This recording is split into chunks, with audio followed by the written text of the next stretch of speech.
সুনামগঞ্জের দোয়ারাবাজার উপজেলায় এসএসসির নির্বাচনী পরীক্ষায় 7 বিষয় অকৃতকার্য হওয়ায় স্কুলে গিয়ে প্রধান শিক্ষকের দরজায় তালা দিলেন বিএনপি নেতার ছেলে। 6 জানুয়ারি দুপুর উপজেলার লিয়াকতগঞ্জ স্কুল অ্যান্ড কলেজে 10ম শ্রেণীর শিক্ষার্থী আরিফ এমন কাণ্ড ঘটান।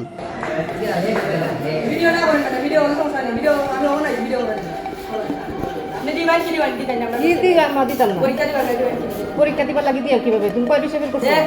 আমি 7 বিষয় বের করছি, 4 বিষয় আপনারা দিতে দেন না। এক বিষয় যারা আপনি কইছেন, এক বিষয় যদি পেল এরা দেওয়া যাইতো না। 16 জন আছে, 16 জন যাইবে, 16 জনের ভিতরে যদি এখন বেশি যায় স্কুলে তালা মারা হইব। ভিডিও সমস্যা নাই। এটা কি স্কুলের নিয়ম? তো স্কুলের নিয়ম আমরা জানি না। কিভাবে করবা? স্কুলের নিয়ম আমরা জানি, স্কুলের টিউটর সাহেবের নাম তো না। এখন যাই যাতো না। ভিডিও বাইরে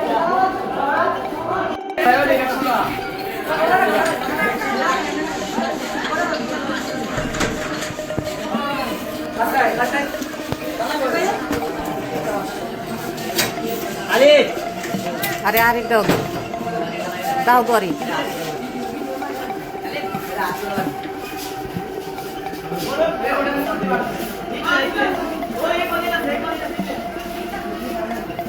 ক্লাসে বলছে এক বিষয় যারা ধরা খাইব তারা দেওয়া হইতো না, পরীক্ষা এলাও না। এখন দেখি তারা 4 বিষয় এলাও করছে। মানে আমরা 7 বিষয় 6 বিষয় 5 বিষয় ধরা খাইছি, তারপরেও তারা সবাই 4 বিষয় এলাও দিতে আমরাই দিতাম না।